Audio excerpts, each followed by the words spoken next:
Ladies and gentlemen, welcome to the True Life Podcast, the Psychedelic Roundtable here on this beautiful Sunday afternoon. I hope everybody is doing well and looking forward to something and has somebody to love. We are here with the one and only Mr. Wizard. We are here with the additional one and only, the beekeeper, the man, the myth, the legend, Paula Powell from Maui. And we're going to get into it today, guys. How's it going? Another day in paradise here, yeah. That's right. That's right. Before we started the show, we were talking a little bit about patterns in life. And when I think about patterns, the first time I really thought about patterns was when I was a young kid playing Pac-Man. And I used to go down to the arcade and I'd watch all the older kids play. And then the kids that were really good could beat like 3 or 4 boards. And then you play enough quarters where you make that cool little slug with fishing wire on it, and you would put it down the machine and get all the tokens on there. But you start realizing in Pac-Man that there's a pattern that you can do where none of the ghosts will eat you. And that was the first realization and the first time I really heard a pattern. You fast forward 40 years and you can look back on your life and see patterns in life, patterns in language, patterns in behavior. And you begin to understand that our lives, the things we think, our relationships can be a series of repeating patterns. What do you think about that? Well, I would say, this thing between our ears, right, is just a giant pattern recognition machine. If you think about it, it's always, it can't focus on everything. So it's taking samples of stuff and looking for the patterns inside of that sensory data. And then if it's something like, when something crosses your peripheral vision that it doesn't recognize, you get that little bit of an alertness. You get that start because that pattern doesn't fit in with the pattern that the room is supposed to be, right? There wasn't supposed to be anybody over there. So I think we're built inherently to recognize patterns, just from kind of the mechanistic, what it is to be a human. Yeah, I think so too. Paul, you being someone who works with queen bees, do you see different patterns in the way that those hives, the broods of those hives, the queens of those hives, are there recognizable patterns in what you're doing? Oh, yeah. Yeah. I mean, queens usually lay in a spiral pattern. So they'll start in the middle of the brood section and they'll spiral out and lay eggs in a spiral pattern. So yeah, there's a lot of like you talk about like geometry in a beehive. It's it's all over the place. That it's definitely a patternful world. When it comes to honeybees. Well, and it's not just honeybees; it's all nature, right? That's where we start to get into the things like the golden ratio, Fibonacci sequences. The ancient Greek phi. That's kind of how we've kind of related these patterns throughout, our symbology, our language, even the ancient architecture. You look at, the dimensions of the pyramid, and it seems to be a relative model for not just the Earth, but the Earth's relationship to the solar system. When you start to talk the calculations. So it's interesting. I think patterns kind of underlie just about everything. I don't think you could make an example that didn't have some sort of pattern that went into it. There seems like a weird space where, all of us have these, we all have these different patterns that we recognize. And you could even say we're pattern recognizing machines. But on some level, we're always looking for something unique. Like we tend to value things that are different. Isn't that kind of like a dichotomy between us living in patterns, but then looking for something unique? I think that's kind of almost like a false paradox. It's kind of similar, the way our olfactory senses work is we don't actually smell smells. We smell the changes in smells. And so I think a lot of it is, where we basically have this operating system, this program that's running. We can tweak it, all sorts of different ways from different inputs, how we sleep, how we exercise, the things we put in our body, all of our experiences, etc. But in that set of defined patterns, our brain and our system is always looking for things that don't fit in there. And I think this, this kind of gets into neuroscience, and you get into the reward system of the brain, and why we do the things we do, and then how it gets reinforced. And so, like, for instance, there's some interesting studies about ultradian cycles, which are like 90-minute cycles in your day.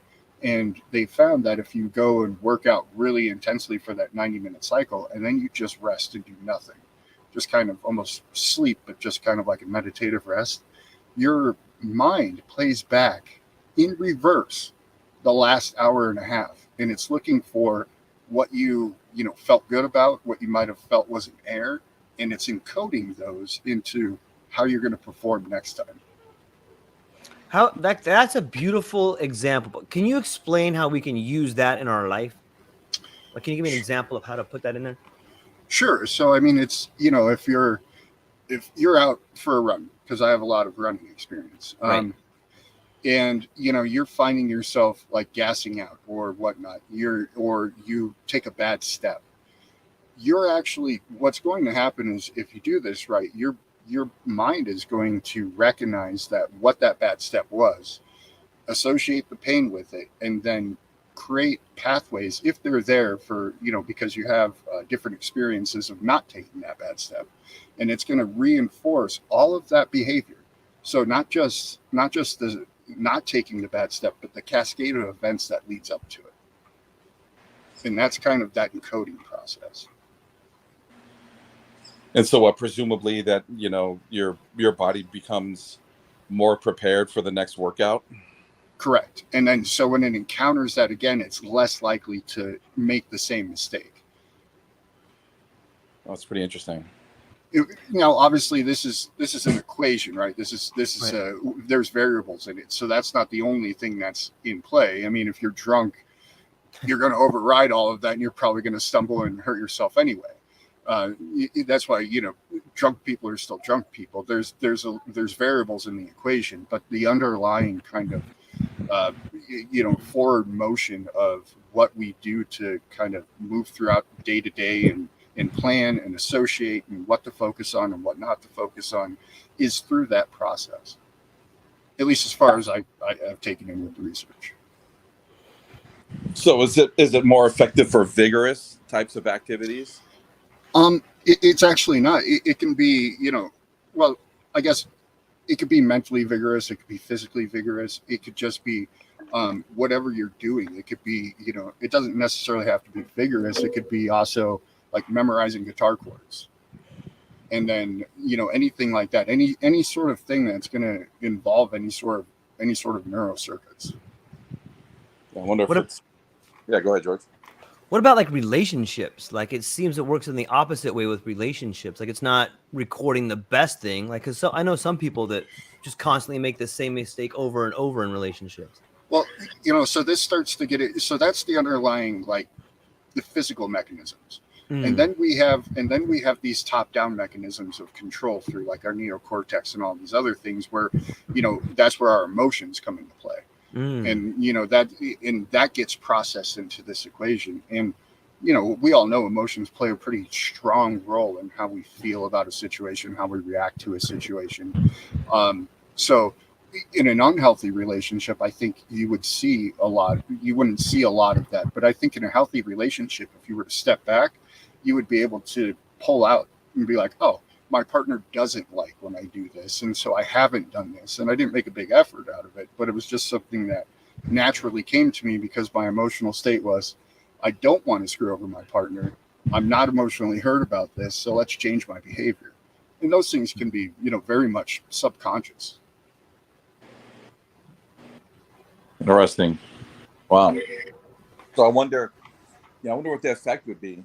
Like if you like couple, psychedelics with, some sort of vigorous activity, whether it's mental or physical. And then if it was possible for, like the 90-minute cool down period and how your brain would process all of that.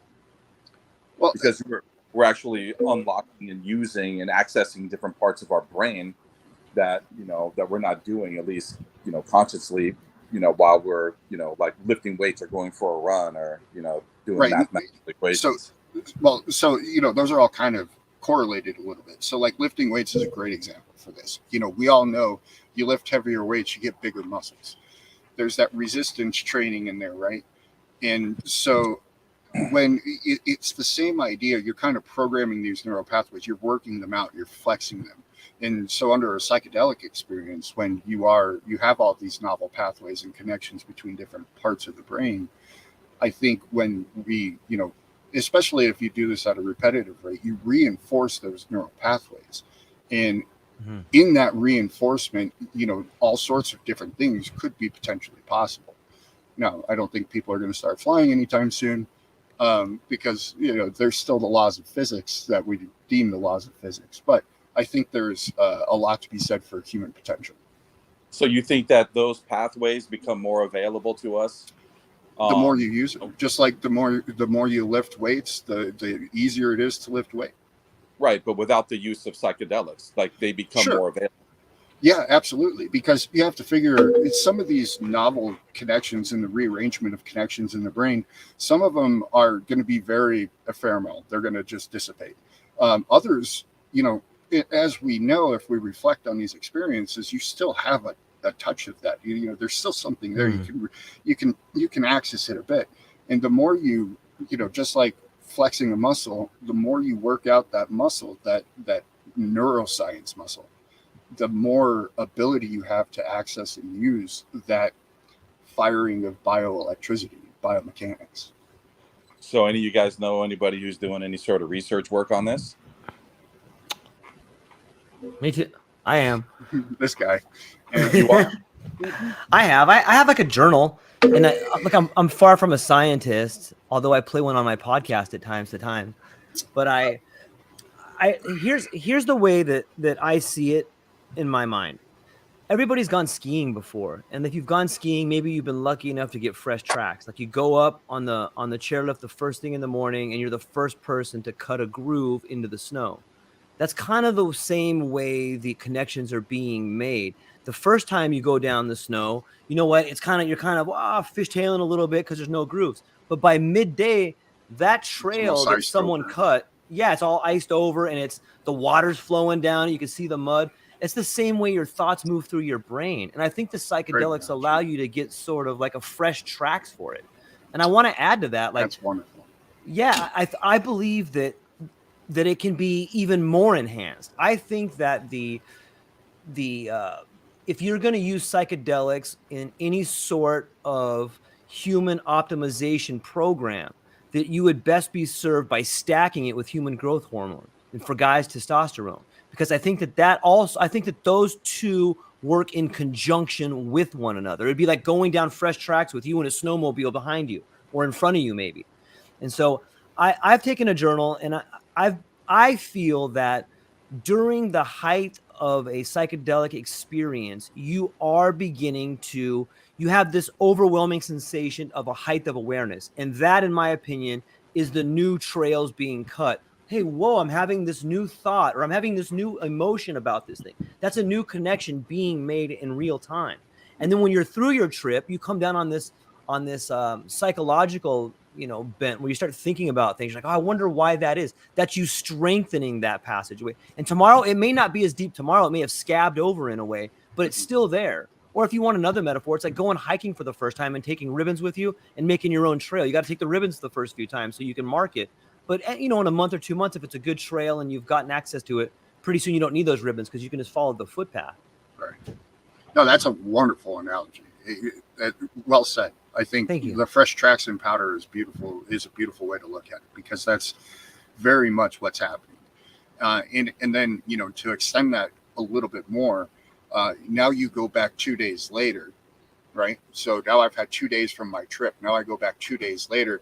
There's some of those pathways still in there. But if all of a sudden it snowed again, right? If all of a sudden I've been distracted from what that reflection period of that psychedelic experience, and I'm just back on life, and it snowed again, you can still see a little bit of the track, but it's kind of been glossed over.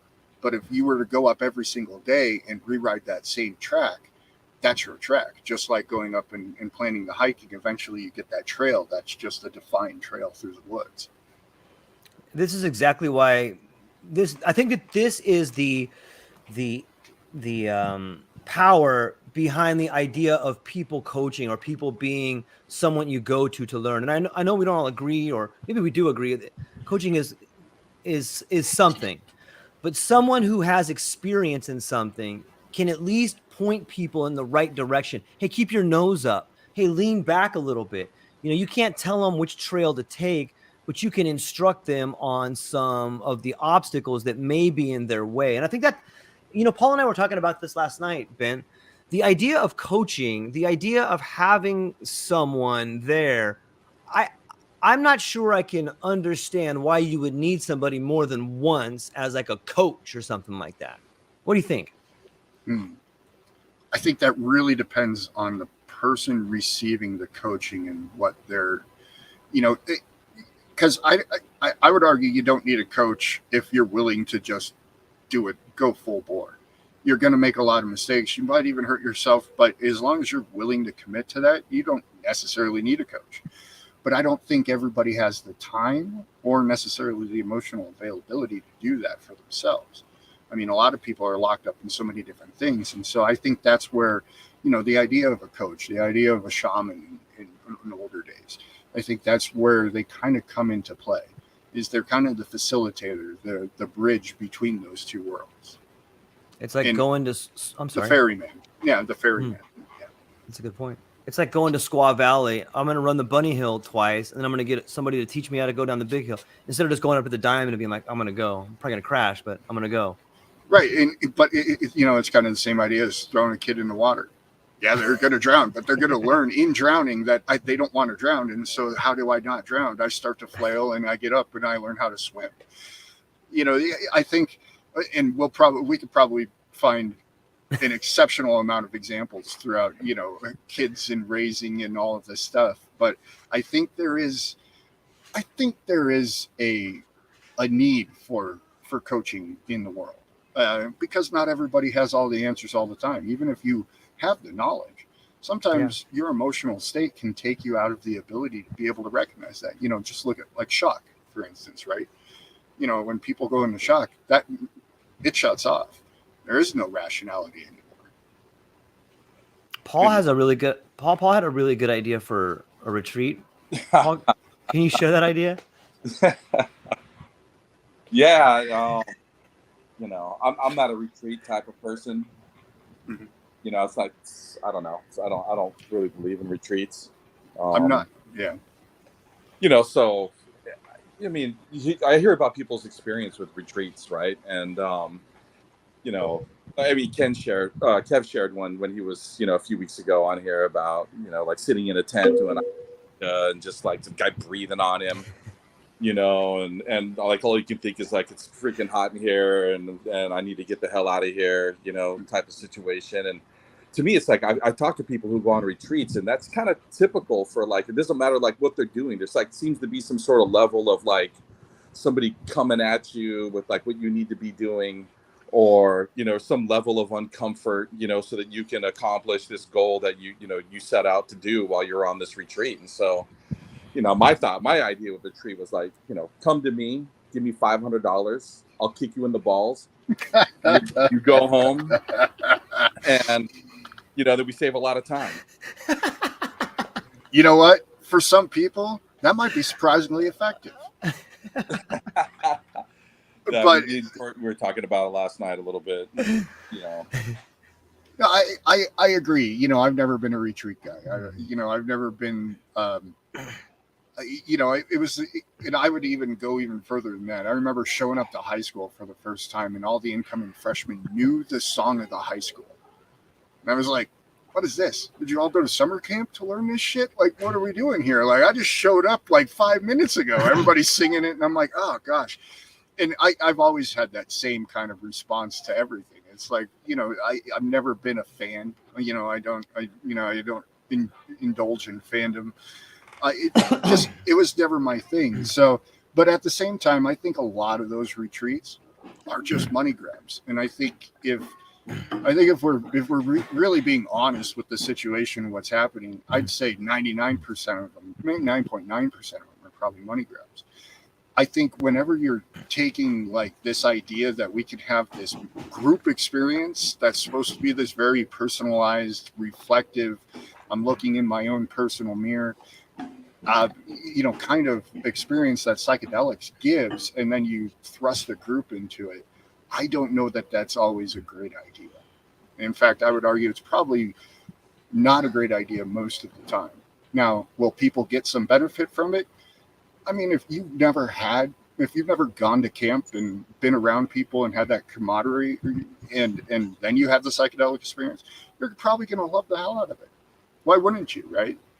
I mean, you're being accepted in a sense by peers, by other humans, and that always feels good. So I think that's kind of the allure.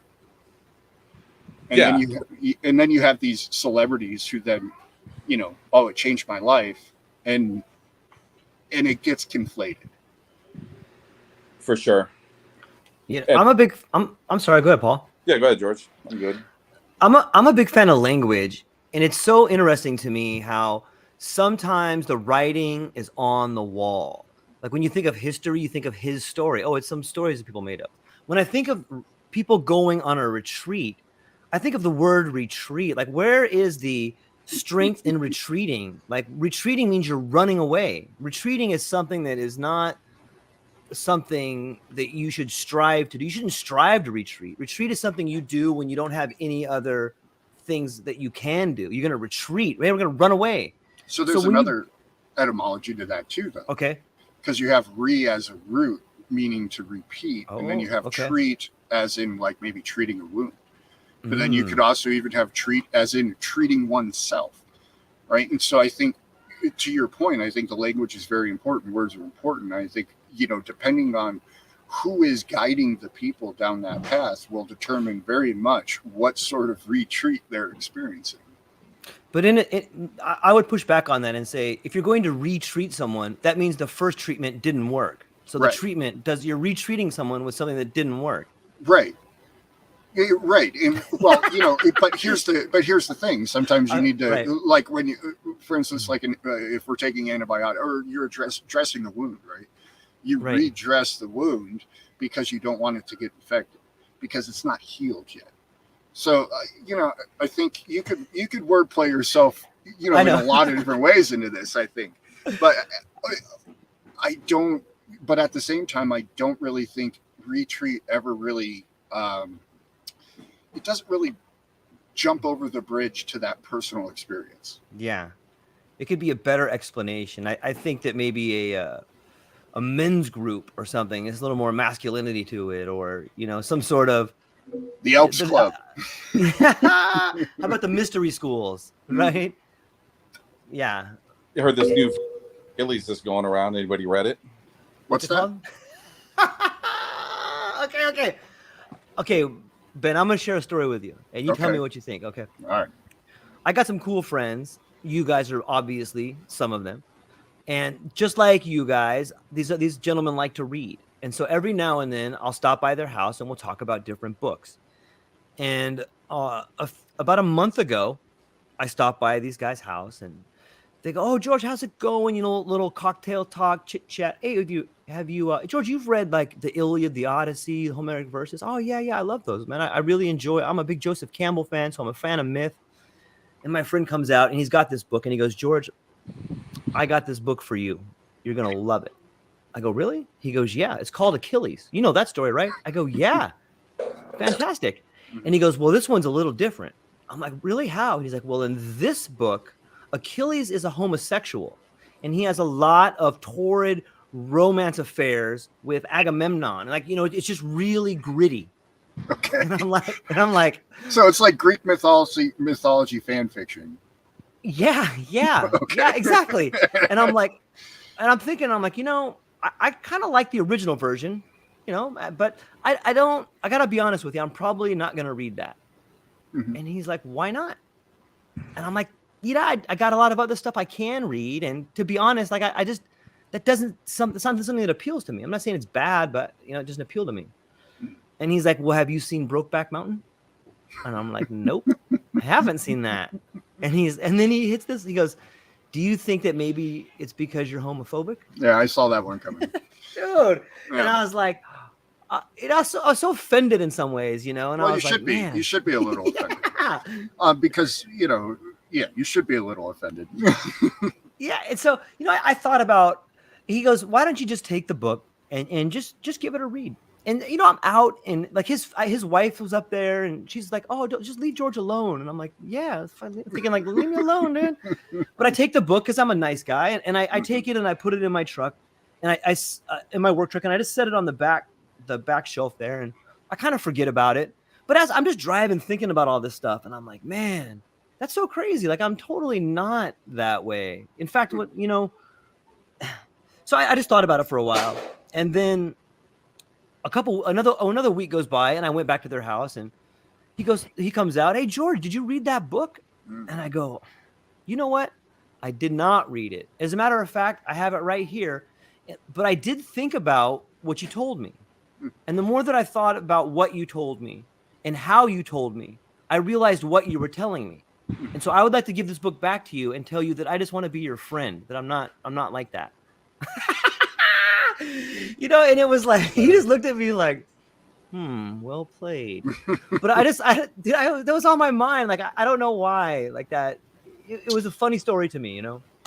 Yeah, it is a funny story. And, you know, and it's wild because all of a sudden, this day and age, you know, back when I was growing up, you didn't put, you know, you didn't talk about religion, politics, you know, and all these things. You didn't put your beliefs on somebody else, essentially, is what it came down to. And that wasn't the kind of respectful thing to do in conversation.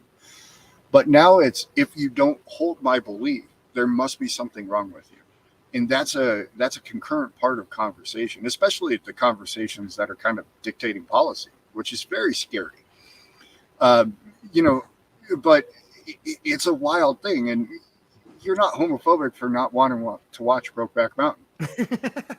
It doesn't appeal to you. You know, it's one of it has nothing to do with the you know, the homoeroticism. It has nothing to do with the sexuality. It was just, as a whole, it didn't appeal to you. You know, and I kind of went through this in my travels, and to the point where I actually moved in with some gay guys because they were doing a web design business and they needed another web designer, and you know, it was a good, sweet kind of deal.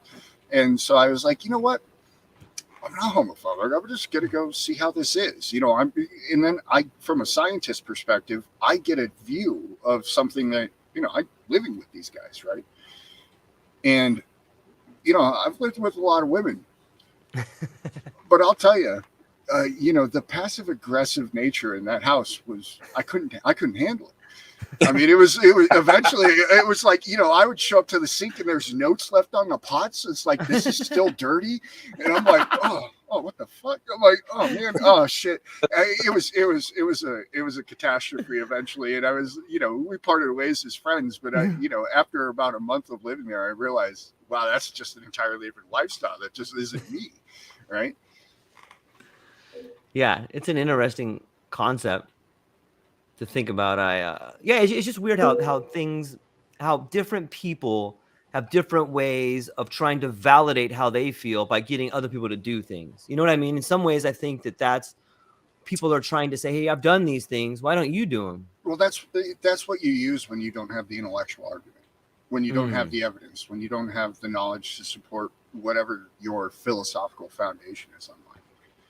It's, you have to try this because I tried it, and then you'll know what I mean. And, you know, that's not how you really sell somebody, A, but B, you know, that's where a lot of this is. A lot of people are so wishy-washy on their philosophical foundations. We're morally bankrupt from many different perspectives.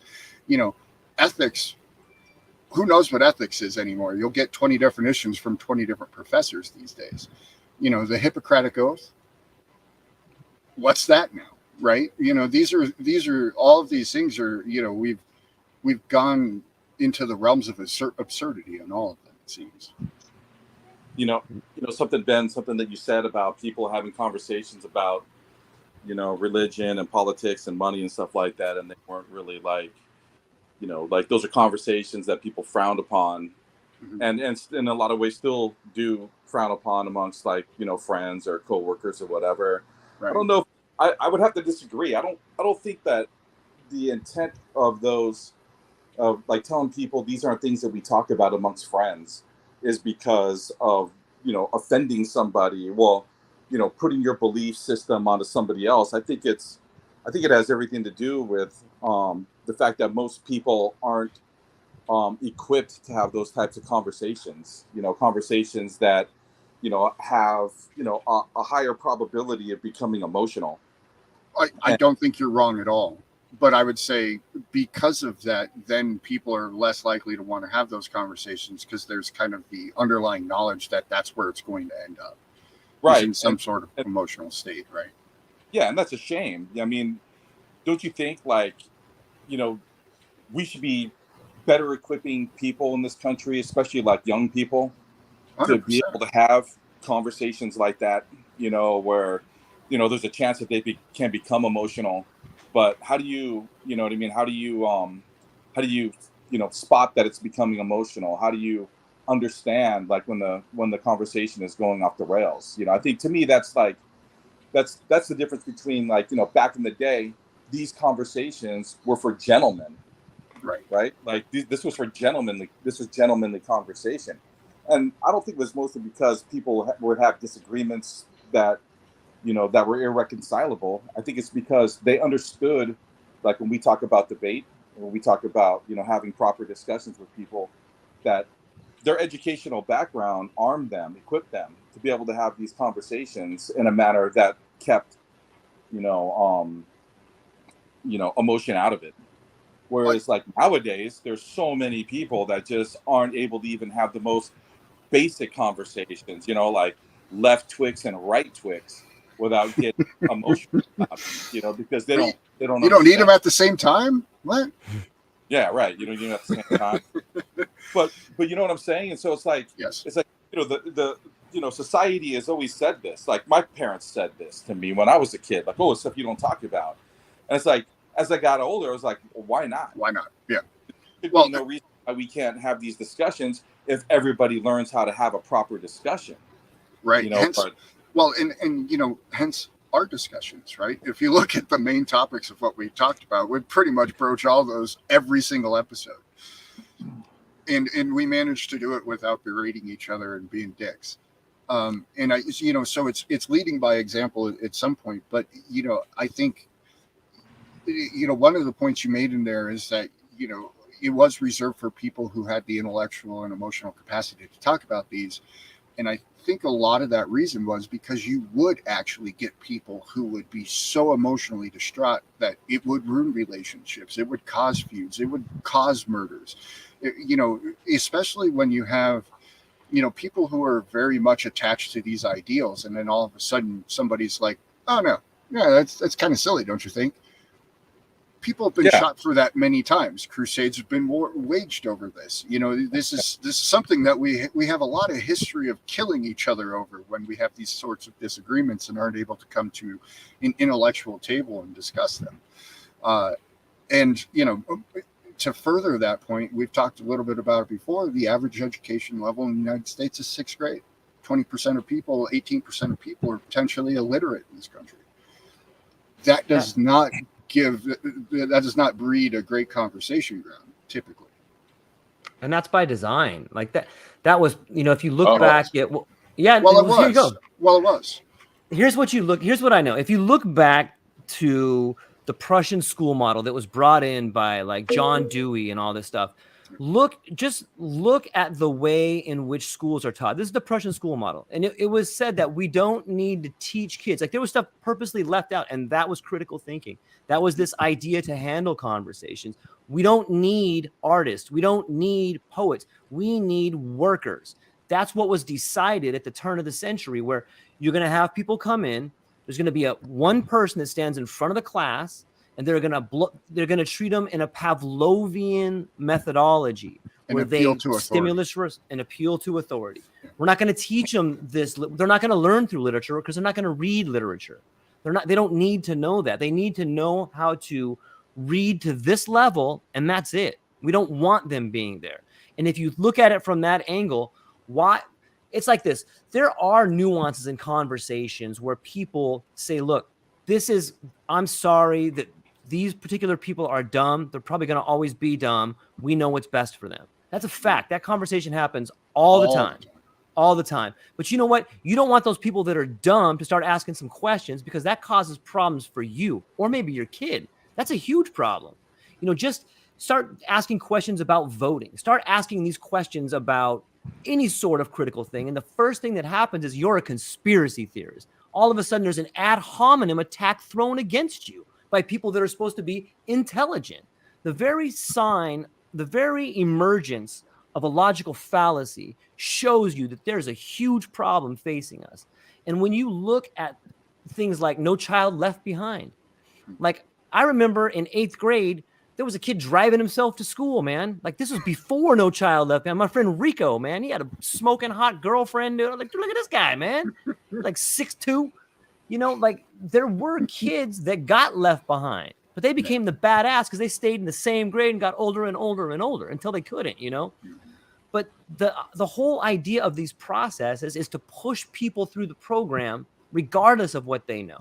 And it's not because we care about them. Like that, if we cared about them, we would do things to make them more educated. But that's the plan. And I don't, you can look back at the literature there. You can look back at books like Tragedy and Hope. You can look back at the work of, I think her name's Cheryl Elzerby. There's all these people that have written, but just look back at John Dewey. It's it's in the books. It says, here's what we're doing. Right. It's a sad thing. Because to your point, it's the critical thinking. It's all of these stuff, but that appeal to authority really became kind of foundational to all of this. And if you look at what's happening today in the world, it's everything's an appeal to authority. There was and I think one of the other important things is when you do that, you remove the ability for conflict resolution at the local personal level. Now, all of a sudden, me and Billy get into a fight and Billy punches me, I punch him back. Now the cops have to be called. Now the principal has to get involved. Now the parents have to show up. That wasn't always the case. And both kids get expelled these days. That wasn't always the case. Me and Billy would have beat the shit out of each other in 1982. And, we probably would have ended up friends because we're really not all that different. We're hanging out in the same areas. We're talking about the same things. We're having similar experiences. One kid just thought he was badder ass than the other kid.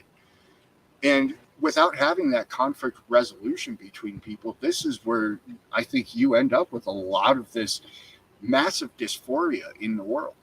People unable to figure out where they fit because they've never found a place to fit. They've never tried to fit. And every time that they would try to fit, it was always circumvented and taken care of. Huh. Yeah. Yeah, I think that there's certain decisions that are made for you.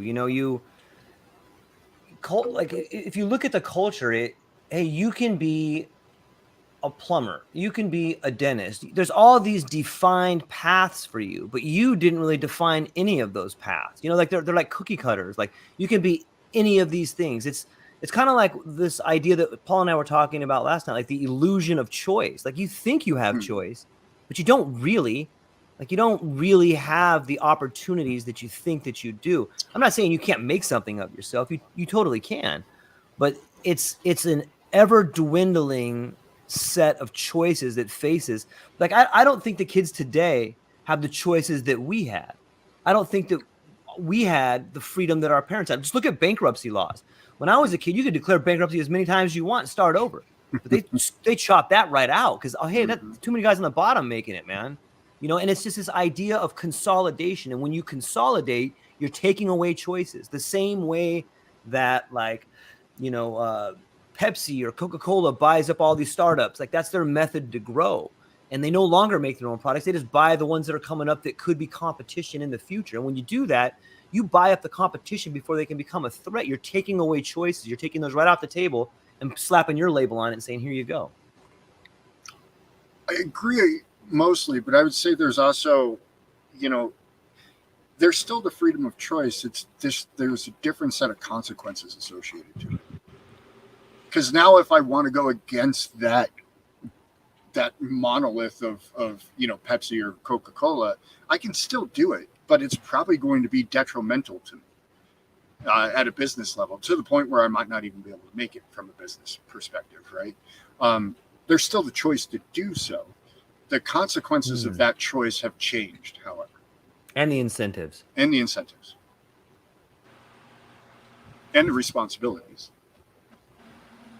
Yeah. Yeah, it's fascinating to think about it.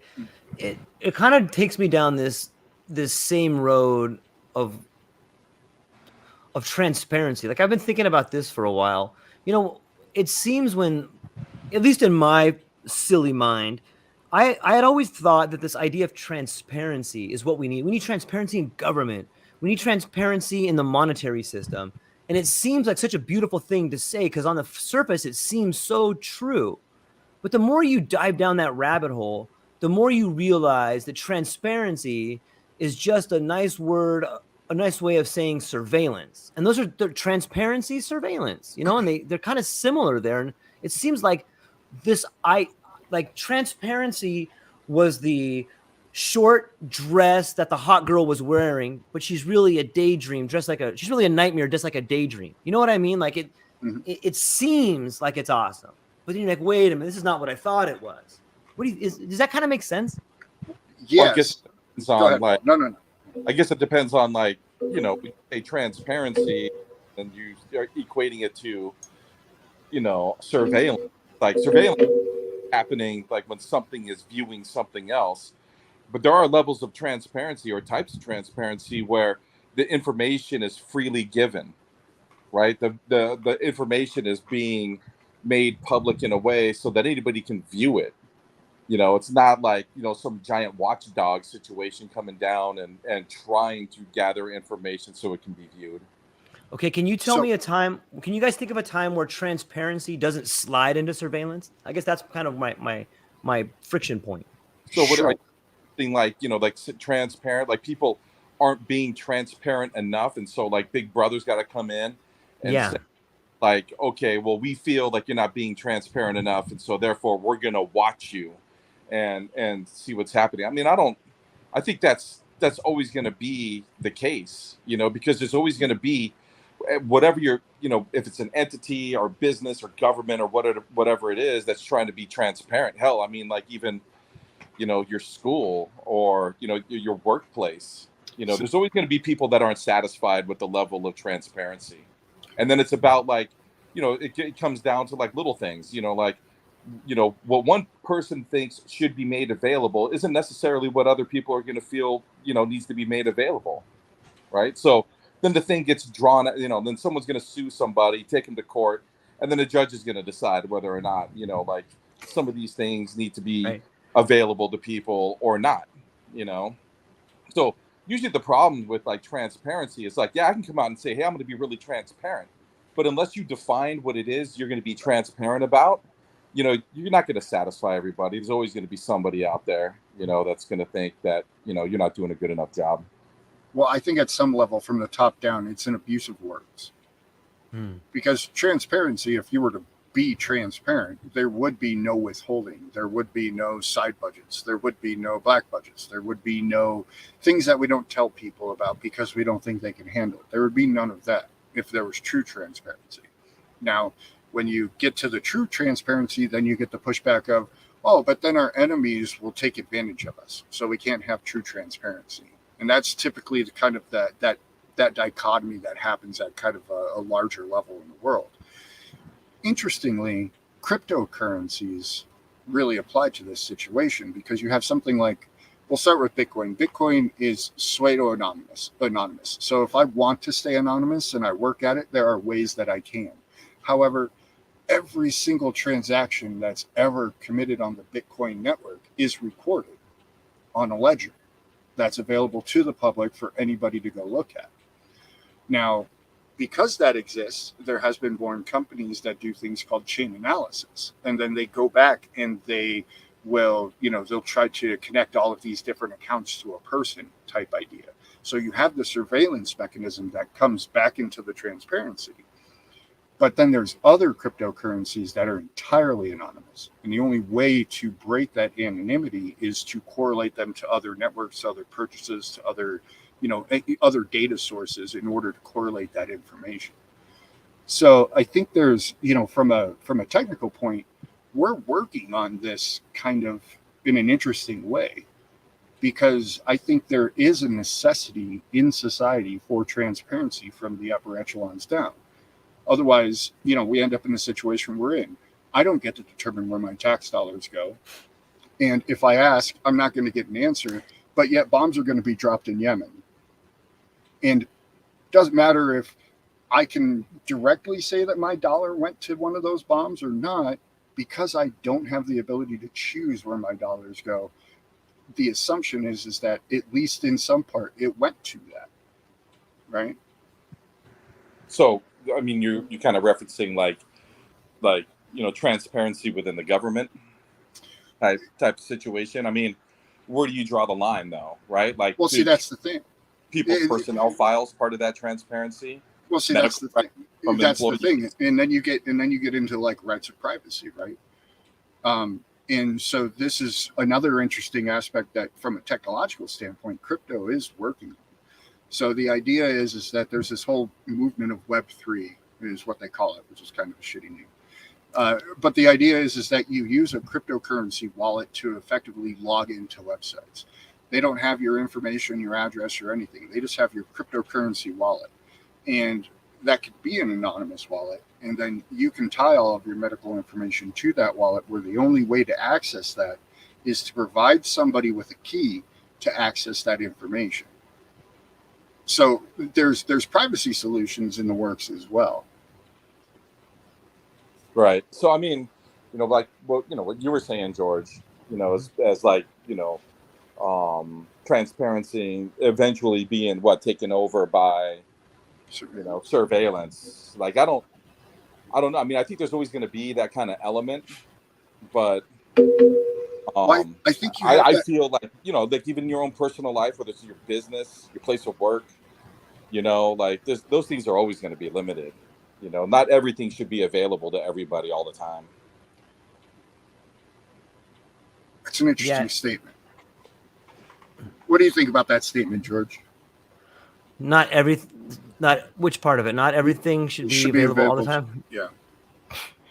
I think it's inevitable in some ways, because if you look at the future of commerce, it is transforming from the idea of money is changing. And I think it's transforming, like the medium of money is now transforming into the medium of attention.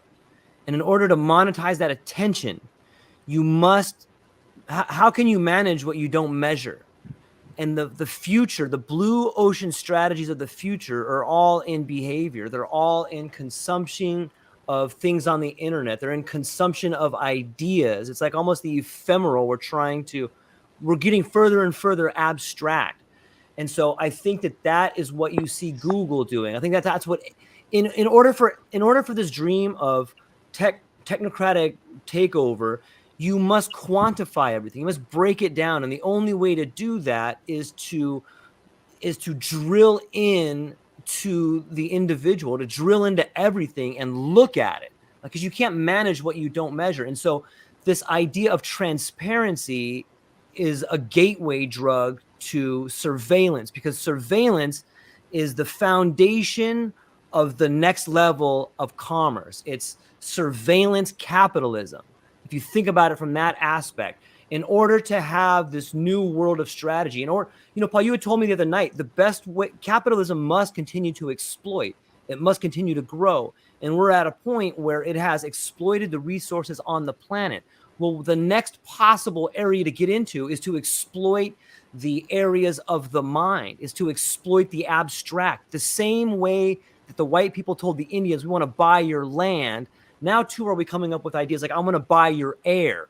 Well, what air could also be airtime. So there's this whole level of abstract mining going on.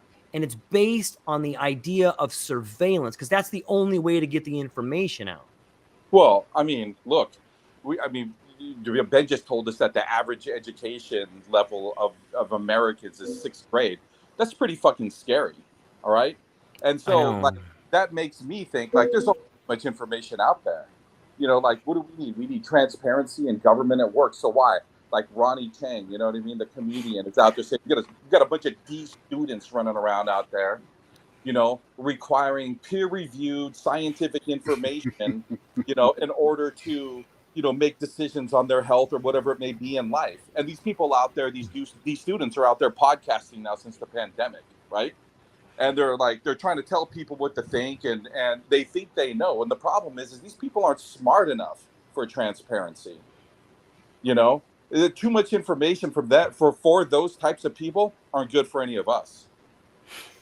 See, I would push back on this a little bit. I think that, and let me try to equate it to COVID. Like, and I don't thoroughly understand complexity. I don't fucking know, but it seems to me that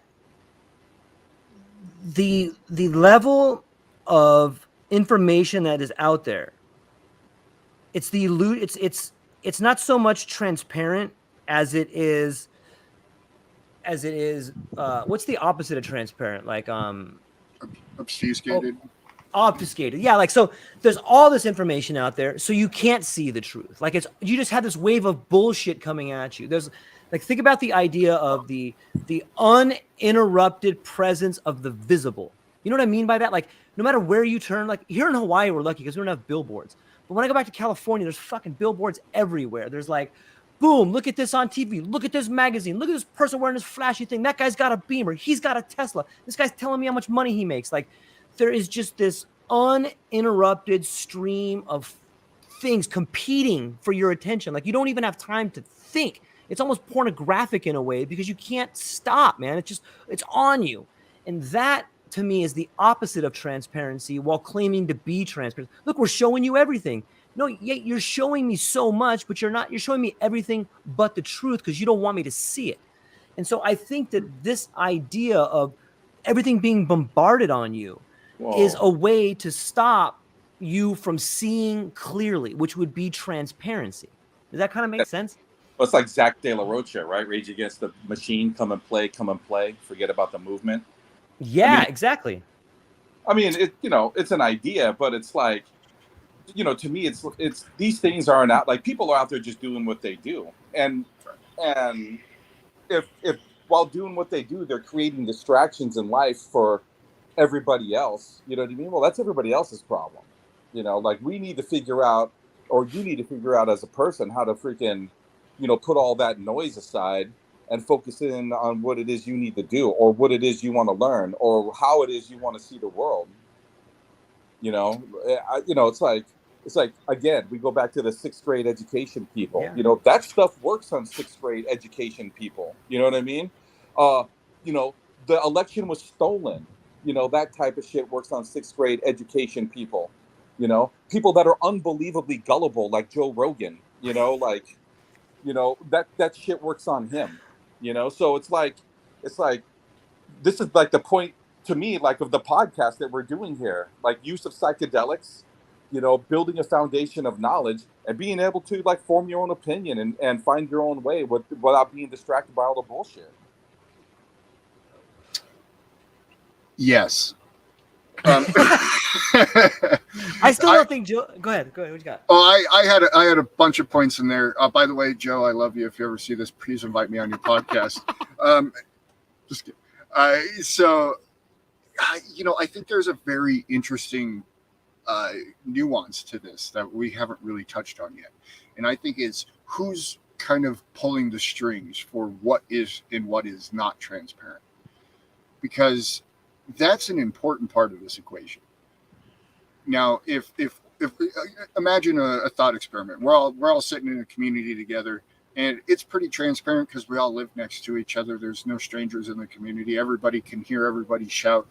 That level of transparency between us is going to be, pretty obtuse. You're not going to be able to hide too many things. But you get a bigger and bigger community, and all of a sudden you need to have some authoritative figure who kind of dictates how things run. Now there's incentives for there to be privacy, for there to be shenanigans afoot. And usually it's economic incentives, because now we've all decided that we're going to pull our money together to make a better community. And so I think, it's who's pulling those strings and what are the motivations. And I think as long as we are driven through a capitalistic motivations lens in life, you're going to end up in a corrupted state where this is going to be abused and instituted through surveillance. And I think that's going to happen, because your motivations for why you're doing these things are not the best intentions for the individual, the end users. Your motivations are the best intentions for the system, or yourself as a part of that system, as an authority in that system. And I think that corruptive nature of that will, no matter kind of what you do from a philosophical, technological perspective, will inevitably corrupt itself, because those motivations aren't aligned with what we're trying to achieve as individuals. Yeah, it's like me and George were talking about, last night a little bit, about people who claim to be leaders of others, right?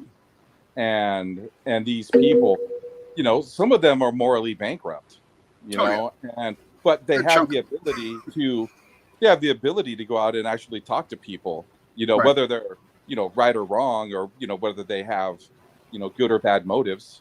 These people have the ability to go out and do what other people, like smart people who are good people wouldn't do, for $1 million, put themselves into places where they're speaking for others, and possibly suffering the ramifications, for doing so, and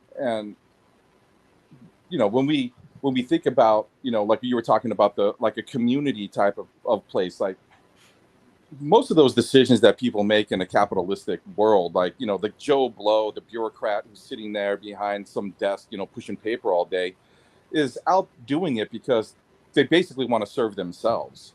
Yeah. And so when you get a bunch of people together that are, they have a job to do, of course, they're working under the umbrella of a government or a corporation, or a private business, they want attaboys. They want to be told that they're doing a good job. They want to be relevant. They want to have job security. And the way that they see, to do that is by doing what's best for them first.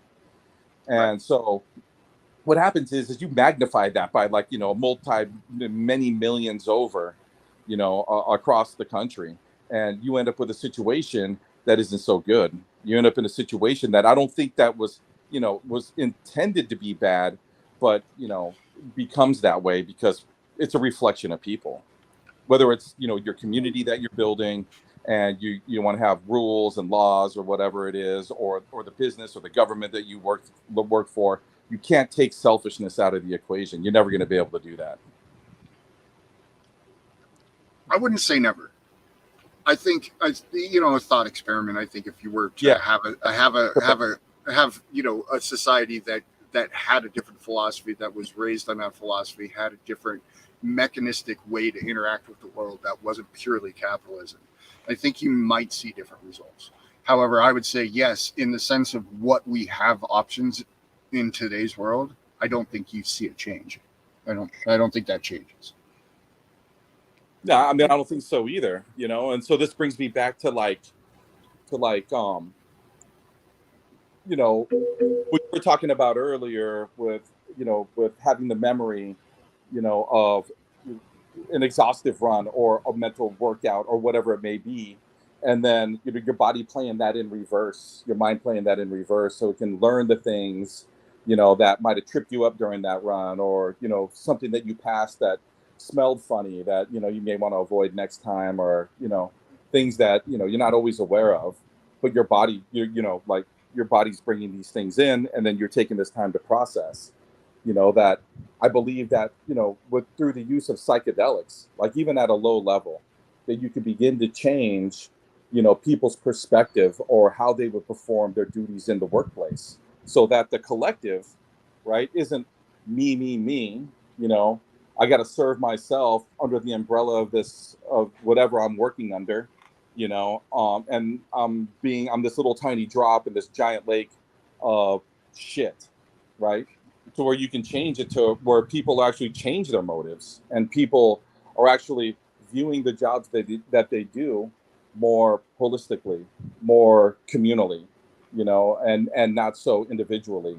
And this is another thing that me and George were talking about last night, because George is a big, individual rights guy. Liberty, baby. Yeah. Listen, okay, so here, I think I like what you said, Paul. And here's kind of my rebuttal to that is the only way, like, it's so, it's like the biggest egoistic thing. And it's so arrogant to me for when people say, I want the world to be better. I'm going to help change the world. No, you're not, motherfucker. You are not you can't even fucking clean your goddamn room. You're going to change the world? Well, Get hold away on. from me. Please define better. Please define better. Okay, Yeah. yeah, okay. Please define good. Please define evil. Okay. Please define truth. Okay, You're not going- like, let me give you an example. In today's world, there's all these people that are so worried about what's happening in Ukraine. Like, we're spending like in the let's just talk about the United States. We're split down this thing of like, oh, look at what's happening. Putin did this. Zelensky did this. Like, listen, neither you nor I can do nothing about that. Not one thing. Like, I don't know anybody there. I'm sorry. I love people. I love my community and I love all those people. And I'm sorry things happen there. But that has absolutely zero effect on me or anybody in my community. And if I want to change it, you can, but you change it by changing yourself. You change it by being the best person you can be. And once you do that, then you can begin helping your neighbor. But you don't start by saying, I'm going to go help this guy in Ukraine. Why? You can't help that guy. You don't even know what he's going through. You don't know him. You don't know why he's fighting. You don't know the rules on the ground. You don't know what happened. But what you do know is you can go on Twitter and put a flag on it. I'm going to help. No, you're not. You're just virtue signaling. Why don't you go out and help your kid? But George, if we'd taken that same attitude in the 1940s, we'd all be speaking Japanese, German, or Italian. Well, no, we did, and we did until we got directly bombed. And if you look at the United States, it takes until they get directly blown up before they're like, okay, now we're actually going to go shoot back. Yeah, but like, the United States government has, I'm not going to say come out flat out, but has made, statements that suggest that, like, especially in like Vietnam, that bombing wasn't really, like the Gulf of Tonkin incident wasn't really the Gulf of Tonkin incident. But, but we needed something in order to go ahead and do this. You know what I mean? To get, like support for a new war effort. Right. Yeah, that's a pattern. Back to the very beginning. It is a pattern indeed. Yeah, and we have these patterns of false flag events to get us instituted into conflict because it benefits the people who make the weapons. Right. Sure. And the people who make the weapons pay the lobbyists the money to get us to vote to get into those conflicts, or to vote to, allow them to send the $60 billion worth of weapons to a foreign country that, rewind 5 years ago, was the most corrupt country in the world by the headlines of the media companies today that are, putting up the Ukrainian flag. And it was after, if you look at what happened, there was a coup instituted, right? And that's where Zelensky got elected. And so, we're supporting all these things that from a philosophical level of what we would claim are our ideals, we should never support as a nation. Yet that's not what really happens. And I think we're starting to wake up to that on a massive scale because of the ability to share information, because of the ability to have conversations like this. And I think that's why we're seeing a lot of this kind of unrest. We're seeing the doubling downs from the media channels. We're seeing the massive divisions of trying to get people to hate each other as opposed to look up to see where the problem's actually originating from. I think that this is kind of, we're seeking to answer a question as a society. The formulation of that question is, we've done it this way. Why should we continue to do it that way when it doesn't work for the vast majority of people? So what do we do next? I want to point out too a very perverse point of persuasion that's been happening. In the news, you see all these headlines like, and it doesn't matter which channel, there's a debate going on. It was like, did we blow up the pipeline or did Russia blow up the pipeline? Like, that's called a false choice. Like, that's a logical fallacy, because neither me, nor Paul, nor Ben, nor anybody I know in the United States of America blew up that pipeline. Thus, no Americans blew up that pipeline. Not one of us, none of us, zero of us. But they get you to say, was it them or was it us? Them or us? And no matter which one you choose, you're participating in the propaganda, and you're subtly believing, yeah, it was us. No, I think it was them. I think it was us. Dude, just stop. It was neither of you. What you're seeing is a loose conglomeration of multinational corporations and family offices struggling to control the resources and the supply chains for the next 100 years. And it has nothing to do with the people in any country. Zero. These are giant multinational, multi-generational, either NGOs or, family offices or, sovereign wealth funds, but they're working together in conjunction for a piece of those resources. And the way you get other countries to pay for it is by saying it's either them or us. Because regardless of what happens now, USA is going to, if people say, oh, it was us, meaning the US, now all of a sudden we're on the hook for reconstruction for who knows how many trillions of dollars. Oh, you guys blew up the pipeline, so you got to pay for it. No, we didn't. We didn't blow up anything. Why are you taking our money? But the fact that they get you to admit to it in the argument, us or them, means you're already responsible for it. It's like a logical fallacy. Well, and it's also manipulation. Yeah, absolutely. It's baseline manipulation, because now all of a sudden, most people, when presented with a choice like that, can't see beyond the choice. And so therefore, there only is that choice, when that's not the reality of the situation, as you just said very well, without much fat on it at all. I love it. And we're back to the 6th grade education. You know what we're back to? Paul, you know what we're back to? We're back to gentleman conversations. Yeah. Yeah. Shit. Yeah, it seems like this is coming to a head. I don't see how this can continue to, and obviously things that are very large take a long time to unravel. Just, it's kind of almost a physics problem. But I think this is definitely all coming to a head. I think, we're seeing, because there's so much access to information, there's so much ability for us to recognize these patterns and these systems that are at play, that now those systems are reverting into emergency mode. And in that reversion to emergency mode, they just become propaganda-filled, rhetoric-driven drivel, right? And meanwhile, all of us are starting to have conversations. We're starting to come around a dinner table. We're starting to break bread. We're starting to share ideas, which, to your point, is always been frowned upon from the upper echelons down in society, because usually when that happens, the upper echelons kind of make a little shift. It's the invisible boogeyman, whether it's communism or whether it's terrorism, whether it's a disease, whether it's a plague, or whether it's nuclear war. These are all invisible boogeymen. Like, think about how fear.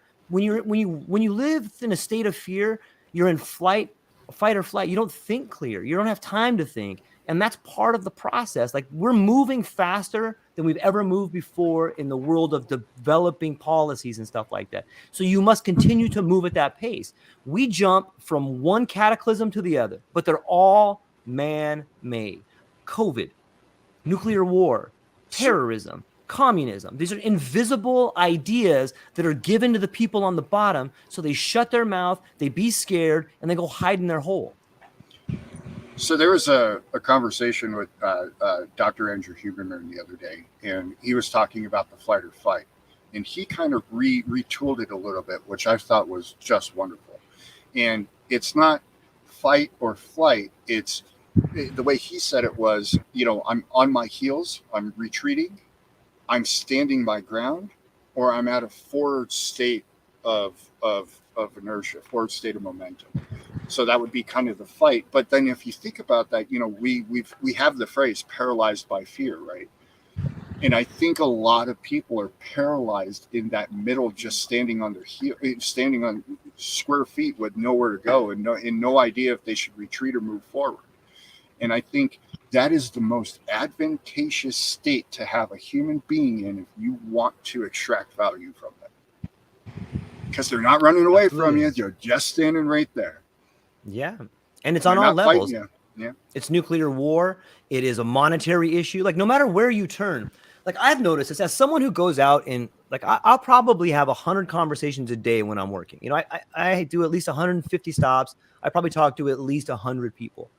And I have noticed this level of animosity, I'll say. Like, people are on edge. People are scared. People are worried about their families. They're worried about their finances. They're worried about all the crap on TV. And it's bombarding us. This takes me back to this unbelievable barrage of just negative stuff falling on you all day. Like, you can't take that without feeling it. You know, it's like if you stand in a group and you had everybody yell at you and tell you all your negative problems, you get depressed because it's sad and you don't like hearing it, and it has an effect on you. The same way that television, the same way that talk radio, the same way that coworkers, the same way that bosses, the same way that every interaction you have is talking about something. And no matter what it is, it tends to be negative. Hey, we're going into depression. Hey, we're going to have a nuclear war. Hey, so-and-so died of COVID. Hey, I think that this thing might be man-made. Hey, I think that gay people aren't real people. Hey, I think black people, you know, there's all this just bombardment on people. And it's so you can't think clearly. It's so that you're in one of those states Ben's talking about. And in a weird way, I almost think that should be celebrated, because that means these guys are running the full court press and they got nothing left. Yeah, this is it. All the cards on the table. They're all in. Yeah. And, you know, the way to combat this is no absolutes, right? That's a great Well, book. I mean, a lot of those people that you're talking about, George, that are out there afraid, it's because a lot of these have the ability to rationalize any of the information that's being given to them. And so they fall back to, like, you know, to fear. And there's a lot of fear-based people in this country, let me tell you. Well, that's, I think most people were taught to manipulate people through fear in this country, one way or another. I mean, just look back to our worker bee system in the school. You know, you have to appeal to authority. There's a fear component in that, because there is a judgment that's going to be cast, right? In that appeal, right, but you're not resolving. And so we're kind of bred into this fear response via our, these mechanisms of control that we've been exposed to. Right. So there's rational fears and then there's irrational fears. And there's a lot of people in this country that are hung up on irrational fear. And so when you, like, when George is out there, and it makes me shiver, George, to think about who the hell and where the hell you're delivering packages to. If there's that many people out there that are, like, that rooted in fear. I see it, man. I without see it every day. Ability to rationalize information, to bring information in and process it in a manner that, that it makes sense. And then to understand whether these things should be feared or these things should be mocked. And, like, a lot of the stuff that's going around right now, like, like people talking about all these fears, you see them on the news, you hear them on the radio or whatever. Most of those people need to be mocked. Yes. Yeah. Absolutely. But we have a sincere lack of reason in society, much to the, the critical thinking, it really, the word reason was not a word that I even really encountered in my life until I was on my own path. There was a reason for something, but I was never taught reasoning. I was never taught logical thought, until I started learning computers, and then it was just kind of, I had to. But then that kicked off a whole train of reasoning, a reasoning ability, which I've tried to foster for myself for the past 15 some years. You've done a good job. Well, thank you, sir. I appreciate that. Yeah. But there is a general lack of reasoning ability in the world today. People cannot take two disparate pieces of information, look at them, and find some reasonable solution mechanism, even definition onto why these two would coexist or potentially seem like they coexist. And if you can't do that, just imagine the state that you're eventually going to get in. Because now I don't know. And then somebody who I'm supposed to listen to tells me, You should be afraid of all those things you don't know. Holy crap, what am I supposed to do? The guy who I'm listening to just told me I'm supposed to be afraid. He's saying, I don't know. Oh no. Yeah. And I think that's where we're at. And, we combine that with the education levels. We combine that with the propaganda systems. We combine that with the education control system. We combine that with everything. And this is that conglomerate. This is the end recipe of that. This is what it turns out. This is the cake with the hole in the middle after you pull it out of the damn oven. Yeah, it goes to like there's two types of people. There's people that use fear to get through their days, and there's people that use logic and reason to get through it. And like, you got to figure out where you are. But back to what you were saying, Ben, like some of these people that are telling that you need to be fearful of the unknown. The scary part is some of those people are actually giving people instructions on how to combat it. Oh yeah. Well, not just some of them, a whole lot of them. A whole lot of them. Yeah, it's fucking wild at the end of the day. I mean, it's, one thing that I like to impart on people in passing is focus on the things you can change and not on the things you can't. That's a foundational step of reasoning that most people don't even have, especially at an emotional level these days, I've noticed. But let alone in reflection of what's happening on a global scale, right? Right. So we touched on this a few weeks ago when I brought up to the panelists, I don't know, it was probably 4 weeks ago or something, about we all here that participate in this Sunday chat, have taken personal time, right? Because we certainly didn't get the education that we have, or at least a lot of it, sitting at some public education school, so, whether it's through travel, association with different types of people, reading,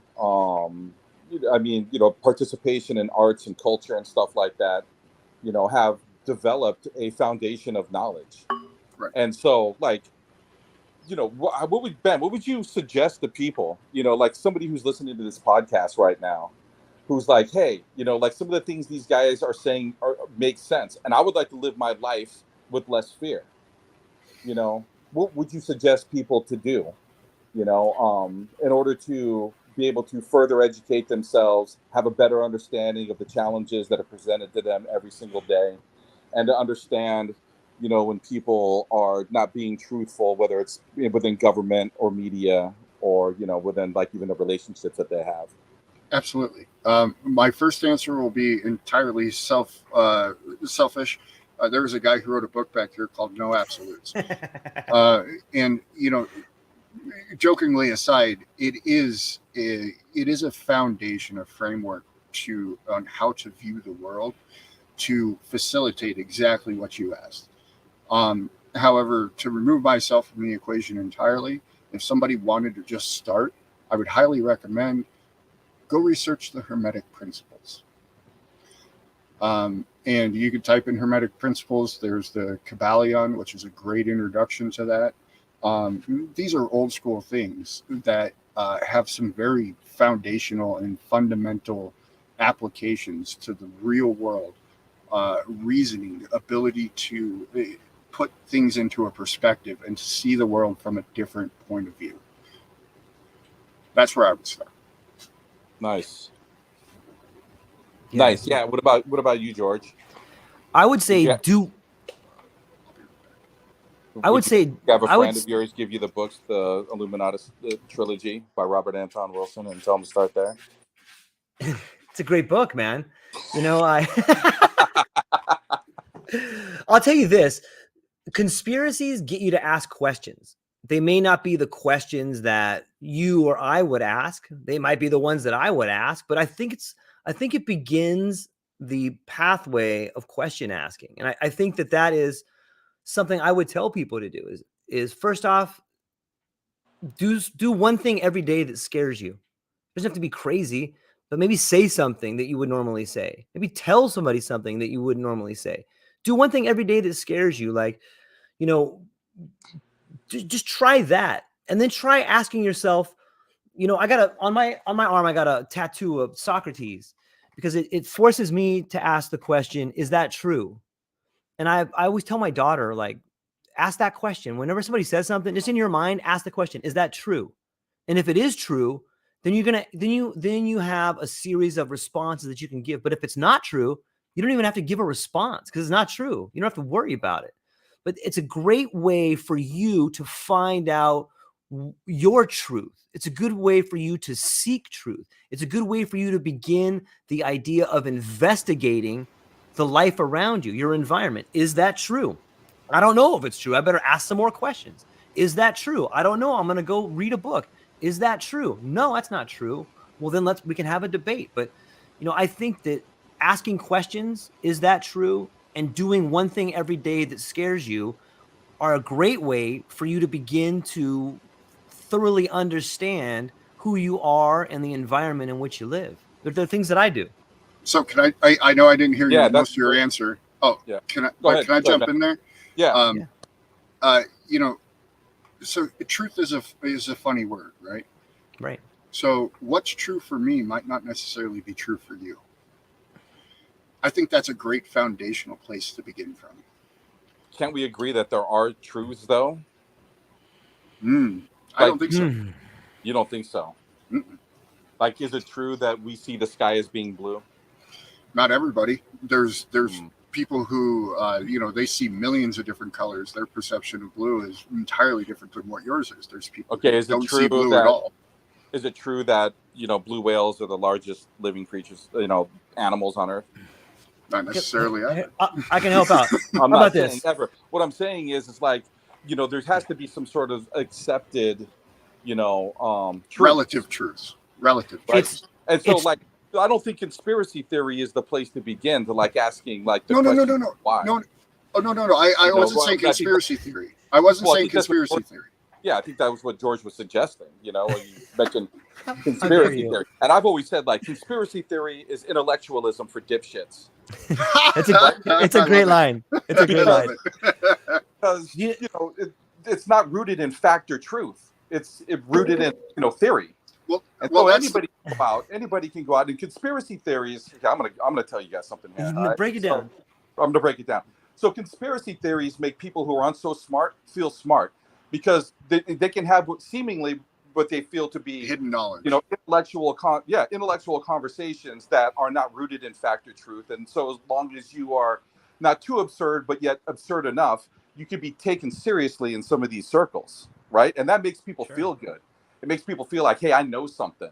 It's the same thing. Like if you watch Fox News and you listen to like Tucker Carlson or freaking Laura Ingraham or any one of those wackos on there, they don't ever name people. It's rare. They always say them or those people or they, you know what I mean? Because they know that their viewers. Convenient. Yeah. Yeah. They know that their viewers are going to fill in those, them or theys with, with the homosexuals or immigrants or Muslims or Democrats, you know what I mean? And so it allows people to also then view, these conspiracy type people as like, hey, like I'm on the same level as these guys. I know who they're talking about. I know, what's going on here. And in my echo chamber, circle of friends and family who also believe a lot of this ridiculousness, we feel like we are the intellectuals. It's the same thing when Ronnie Chang's like, you got D- students out there with podcasts demanding, peer-reviewed scientific information in order to like take a vaccine or not, Right. You said the right word, echo chamber. Yeah. You said the right word, echo chamber. Actually qualified to be like having intellectual discussion. They could be, but typically they're from states where education is really poor. Now, I would push back just a little bit. I think there is a slightly other perspective to view that from too. Is that conspiracy as a word was a very real thing up until it was attached to conspiracy theory in modern times. Conspiracy is that people are working behind closed doors to, come up with some sort of plot or end goal that they're not being truthful or transparent, back to our conversation earlier, to the people that they're supposed to be supporting in this endeavor. True. And there is still a lot of conspiracy. And there is, I think there is a value in promoting conspiracy theory from somebody who's trying to hide something. Because now, if I can if now I have this whole group of people who are conspiracy theorists, it's just like me saying, hey, look, it's them, it's those people. And now I can distract, and and we have, through Freedom of Information Act, we have things, false flag stuff that we've done. So it's not all conspiracy theory. Some of it is, conspiratorial, and it was proven. So there's, yeah. No, I mean the thing is, it's like it's been my experience with conspiracy theorists, like the people who are actually putting out the. Well, I know what you're talking about. Yeah. I mean, like the flat Earth shit, right? Right. Yeah. One right there. Or whatever. What's the new one? Like the furries and the cat boxes and shit that are in LA. You know what I mean? Like, the stuff that's just so crazy. It's like, come on, really? You're gonna believe that kind of shit? I'm not saying in the history of public schools that it's never happened. But sure, it probably has. But it's not any sort of thing that anybody should be alarmed about. It's not even happening. Well, and that's the thing that brings us back to the fear and the patterns, right? I mean, this is very a very consistent conversation if we pull ourselves back a little bit. I think right. Slander becomes the tool of the loser when the debate is lost. The minute you start labeling people, this person is this person's a conspiracy theorist, this person is a Muslim. Like, as soon as you start attacking their character, when you start saying something like that's kind of slanderous. It's a real easy way to end a debate. You're this. See ya. Really? That's an ad hominem. Yeah. So if someone has an idea that's silly, it's really easy to beat them. It's really easy to point out the flaws in their argument. But a lot of times people have at least some foundation for ideas, and they're not allowed to talk about them. Like, if you look at the censorship that's throughout social media, there's a lot of things that are censored that are not conspiracy theories, but they're labeled as conspiracy theories just to go ahead and diminish them, just to put them in a category.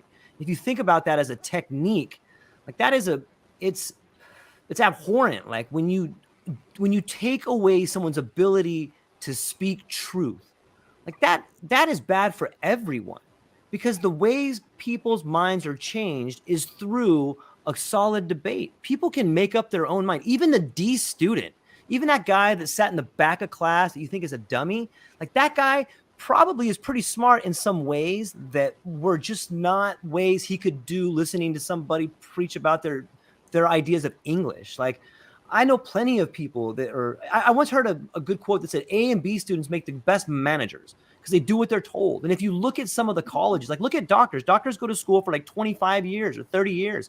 By the time they get out, they're probably really good at some of the things they do, but they're retarded in ways. I don't mean that as a pejorative, but their growth in the social world has been retarded because they've been in this echo chamber for 25 or 30 years versus someone who's been out on the ground learning, taking beatings, learning their way through life. They have much more of a social understanding of the world.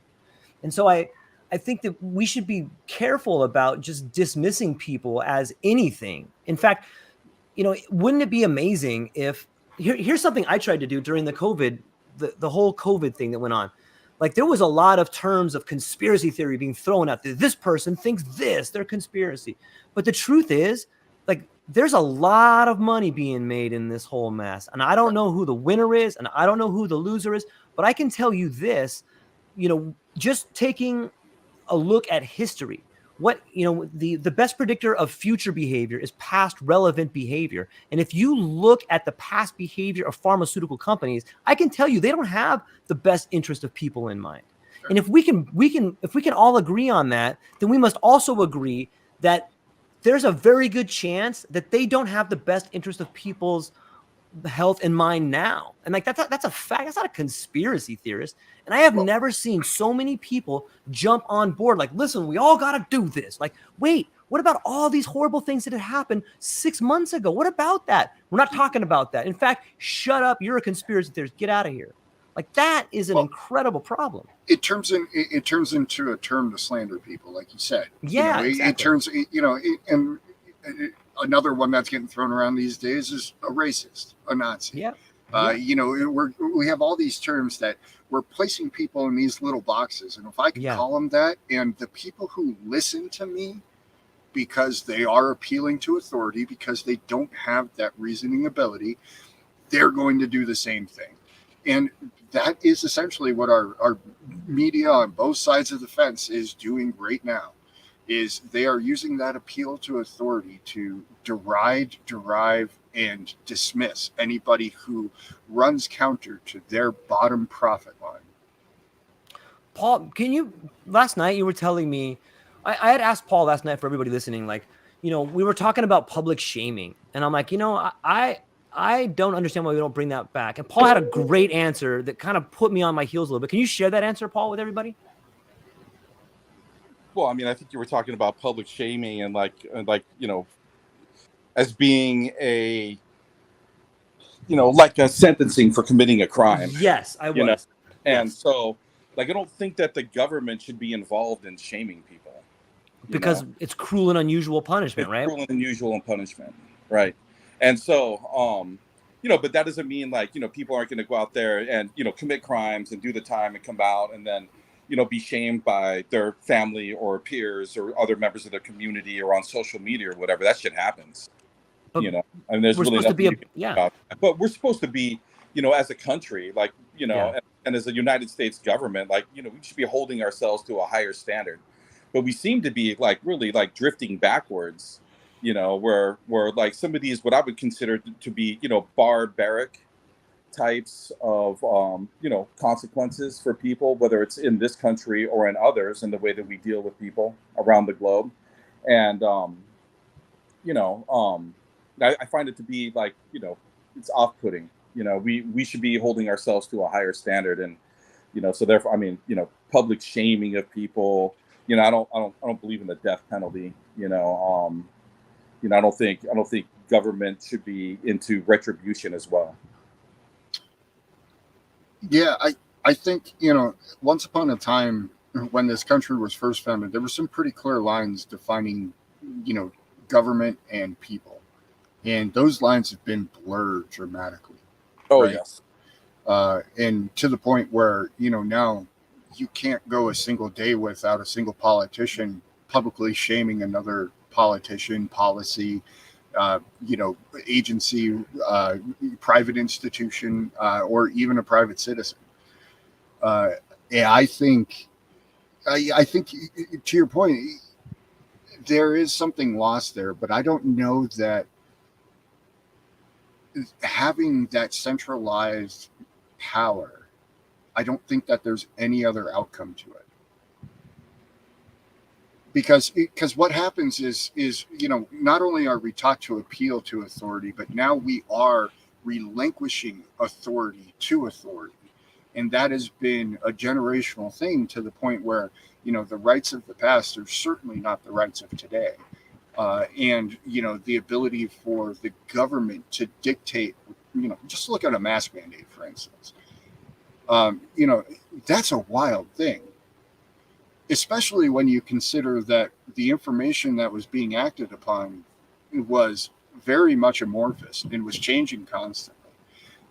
And, you know, other factors and all sorts of different things conflating the situation. But now we end up in a situation where everybody, because they were taught to appeal to authority, is now, well, I don't like your authority, I'm going to appeal to the higher authority, I'm going to appeal to the higher authority. And eventually that highest authority is a president of the United States who, well, I don't think anybody says they've been great recently.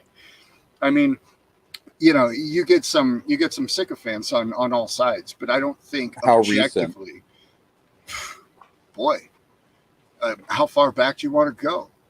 What, like Kennedy? I don't even think Kennedy was great.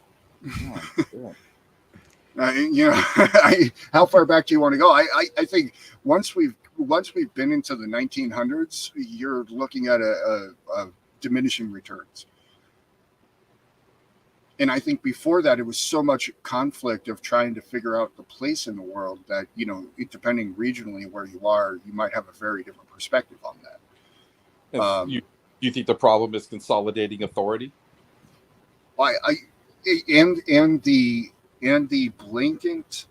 blanket education of to appeal to authority. We do not have conflict resolution at any level besides, oh, we're gonna call somebody in charge. It's gonna be the cops. It's gonna be a judge. It's gonna be a senator. It's gonna be somebody like this. There's no hey, we actually sat down at a table. We talked about it for a few hours. We had a couple drinks. George slapped me. We're all good. We figured it out. But that was, I mean, and back to what we were talking about kids earlier, as kids, that's what kind of happens. If we're allowed to fight as kids, all of a sudden I go punch Billy, Billy punches me back, and the teacher doesn't break it up because we're not around an authority. We're not around a teacher. There's nobody to go cry to. There's nobody to go run to. We settle the score. All of a sudden, he's my best friend. Because we settled the score, we settled our differences. We were able to bring ourselves to the conversation, to the table of conversation. Now, that doesn't always require punching somebody in the face. Obviously, all three of us are sitting here. I haven't punched either of you, and I haven't been punched by you guys. So, however, I think by and large, that aspect of community has been completely eradicated from our day-to-day lives. Yeah, but I mean, it's not always the outcome between two kids punching each other in the face, though, George. No, it's not. But at the same time, the outcome might be they don't hang out anymore. The conflict resolves itself in some way. Now, that's not always the case either. Sometimes, because of bad situations and bad advice, those conflicts escalate, and that's why we typically in society do have the appeal to authority. There is somebody to call to mediate, right? But that used to be the adage of it takes a village to raise a child. Now, all of a sudden, it takes a police officer, a school, a resource officer, a principal, and all this other shit. Counselor. Yeah. I remember when I was young, I watched the Brady Bunch. And there was this one episode where Cindy went to school and this kid was like, baby talk, because Cindy had like a little lisp. Yeah. And this kid was always messing with Cindy, like baby talk. She started crying. She comes home and she tells her dad, this kid won't stop.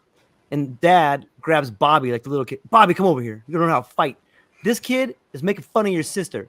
So next time when you go there, you're going to tell him to knock it off. If he doesn't knock it off, you're going to tell him there's going to be consequences. And then if he doesn't do that, you're going to fight him. And so like this whole episode is like, Bobby goes there, and then like the kid punches Bobby. Dad's like, "What? Okay." So Michael's out there like showing Bobby how to box, and then like the last part of the episode, Bobby goes there, and the kid's like, "Baby talk," and Bobby's like, "What? Don't talk to my sister like that." He's like, "What are you gonna do, you big baby?" Boom! Bobby's punching him right in the face and knocks out his tooth. End of game. End of like what happened to that sort of programming? Like that's such a way better programming than like, oh my God, I'm gonna run home. What happened with that program is that, like I said, it doesn't always end that way. Some kids get punched and then end up paralyzed, or they fall down and hit their head, and then they can never think the same way again. Or, heaven forbid, some kids have actually been killed from fist fights with other kids. Sure, and this is where policy comes from, and this is where regulation comes from. That's the reason why we just don't turn kids loose like this. We're not, it's not Vikings. Yeah, and so I think we missed the point somewhere along the transition, because the point is we don't want to encourage kids to go hit kids. That's not the point. The point is to figure out how to resolve the conflict, right? Now, violence is a pretty effective solver of situations, probably a good majority of the time. But if we were to actually have a system that wasn't indoctrinating people to be workers, but yet was effectively teaching them how to manage emotions, how to speak their mind, how to communicate, how to articulate themselves, how to respond when they feel a certain way. Now, all of a sudden, that conflict resolution doesn't have to be Billy go punching George in the face. It can be, it can be a mediation of words. And yeah, sometimes those are going to escalate. Still, even then. But this is all a process that should be the foundational aspect of how we handle these things. It shouldn't be the appeal to authority, because the appeal to authority, that give everybody a trophy, even if they were last place bullshit. This is what you end up in a situation where now there's no personal responsibility to the situation. There's no personal authority either, because I'm not myself. I'm a part of a system. I'm a part of a tribe. I'm a part of a group. I'm a part of a school. I'm a part of a society. I'm a part of a culture. All of these things detach you from yourself, and us being able to resolve our conflicts at a personal level. I think the loss of, a personal responsibility on top of the disintegration of community is the root problem for many of these things that we see and are talking about. And I think, we went from this way and we went this way, and we missed the balance in the middle. Yeah. And I think another problem is we have people in this country who are hearkening back to Leave It to Beaver and the Brady Bunch and and Mayberry as like a better way of life. Right. That's also a problem. It is. What's the definition of idiocy? Is repeating the same thing over and expecting different results, right? Sorry, George. No, it's okay. But there's a point there, right? Because we need to identify what was missed on that process. Because clearly we're at the end of the process that is not functional at a large scale. So we missed something along that path, and we need to be able to identify where we came from to know where we ended up, and to figure out where we want to go. Yeah, and I think that when people look back to Leave It to Beaver or the Brady Bunch, like I do sometimes, like I didn't grow up in the 50s, but I look back to a time when it seemed that people cared about each other more. And I don't know if that's true, but when I look back at those, that's what I think about. So it's not that I want to go back to a time of like black and white TV and racism and all this stuff, but in my mind, I look back at a time when when people treated each other better. And like I said, that might not be true, but in my mind, that's what I see. So that's what I want things to be back at. And it's in some level, when you talk about going back to something, I know you can't go back to things, but you can go back to the spot you were before you went off the rails. And I think that's kind of the metaphor people are talking about when they look at things. You got to remember, each individual is like their own story. Each individual is living their own life. And so when they talk about going back to an area, they're talking about going back to a spot in which maybe they went off the rails. And I don't think it's fair to say all these people want to go back to this time when there was all these horrible things, because that's not what people want. People don't want to go back to a time when things were horrible. People want to go back to a time when they made sense. Well, they want to take the things that make sense out of that time, because now nothing makes sense. So the natural response when nothing makes sense is to revert back to the last time that something made sense. If I'm walking down the trail and all of a sudden I feel lost, what am I going to do? I'm not just going to keep wandering down the trail. I'm going to turn around, backtrack my steps to figure out where I lost the trail. It's a natural response that's kind of geared towards the exploration aspect of humanity, right? And so I don't think it's actually, people wanting to go back. I think it's, again, a lack of education, a lack of knowledge, a lack of ability to articulate these things. They want to go back on the trail where things made sense, where they knew where the trail was, so they can take their next step forward instead of wandering around in the desert. Well, I think for progress, there has to be chaos at some point, whether it's individually or that's social. A good statement. Hold on. That's a good statement. For progress, there has to be chaos. Yeah. I mean, I think, whether it's like how we are living our lives, because we all been through like chaotic or, like points of our lives when we weren't functioning properly. But I think that's where growth occurs. And I think it's those challenges, whether as a society or as an individual, that it's not about going back. It's about continuing to go forward and making your way through either troublesome periods or chaotic periods in your life. So when you come out the other end, you're smarter, you're wiser, you're more nimble, you're better. Well, that's the hope, right? But that's the hope of somebody who can reason through the world. who can attach a system of logic to what's happening internally to them and externally to them. And like we were talking about, I think that is devoid of many people right now. I think I don't know if I would use chaos. I would say struggle. Because I think when you struggle is when you grow. I think chaos is a situation in which there is nowhere to go. When I think of something, there's nothing there. So you lose all hope when there's chaos. Well, you don't know anything. From a physics definition of chaos is just the lack of order, right? Okay. Well, then that definition that I like that maybe what we're going through right now is that chaos. Maybe all these things that are happening, maybe this dissolution of government, all these social norms that have been broken, all these different groups breaking out, maybe this is the very chaos we need in order to move forward. Maybe this is the fuel that's going to present the fire that we need to get us to the next level. Well, it is. It got all of us out of our asses and talking together. I think it's like, shit, I just had the word in my mouth, but now I can't remember it. I hate when that happens. Yeah. Sorry, guys.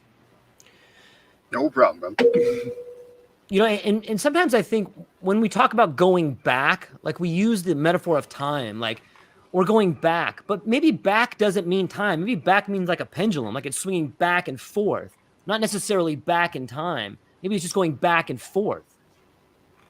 Well, so I would think this kind of brings us into structures of things. Okay, a systems guy. Here we go.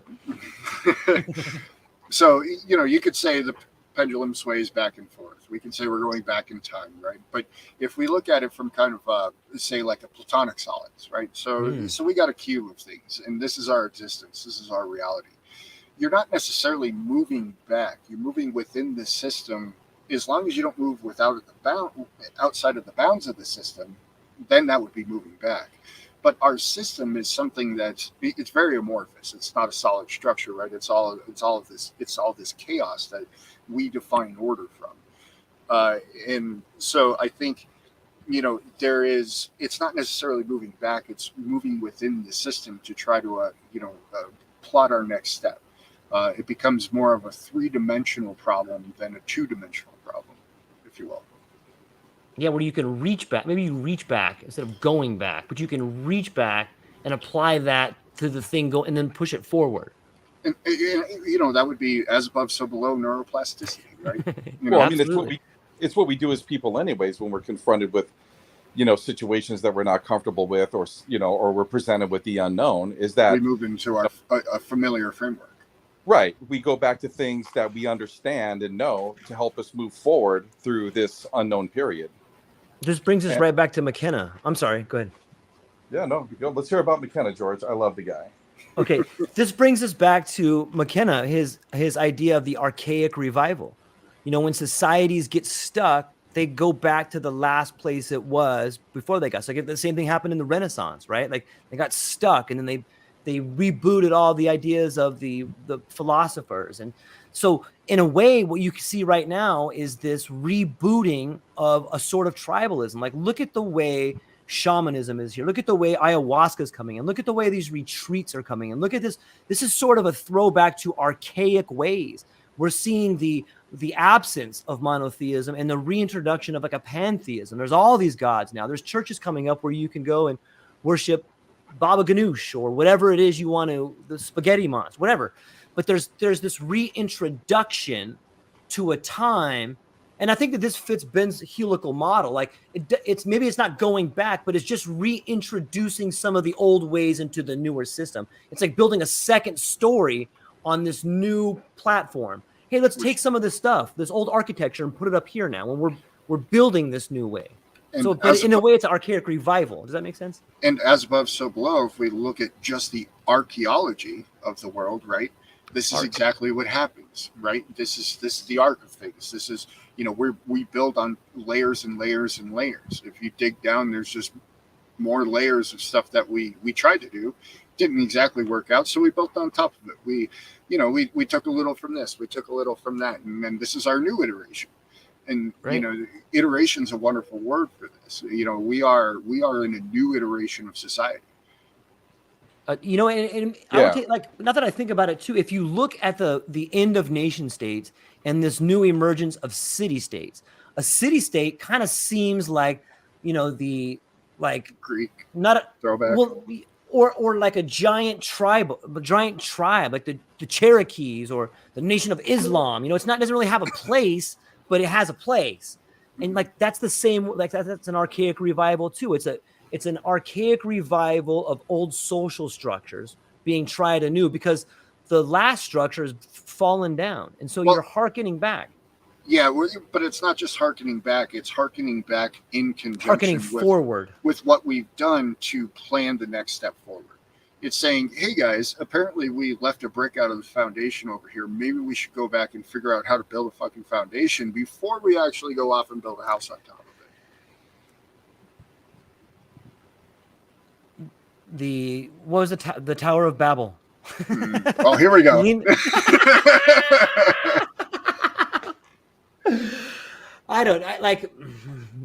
Maybe there's something to be said when we reach a point where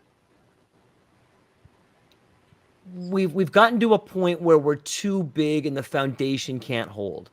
So everything comes crashing down. Right, we have all these people. Yeah. An improper foundation built on, improper land or what have you. I mean, there's a variety of variables there. And, interesting to note as well that our friends in the Far East, in India, in the Hindu text, they relate this to the Yuga cycle, right? So, it's not that it's unbeknownst to us through antiquity. It just so happens that we think we're always more smart than we were before, and we don't pay attention so much. Yeah, I think the fall of man, like we're constantly losing ground, even though we believe we're moving forward. Like we're constantly forgetting all the lessons we've learned in the past. We're constantly learning. We're constantly, even in today's world of technology, like we're moving forward, but we're losing. For every technological skill that we gain, we lose at least one. We forget, like you were talking earlier about the languages that your parents work for this company, and there's all these coding languages they don't know. So they've lost that. And like that's happened in your lifetime, in your parents' lifetime. And that particular process seems to be accelerating.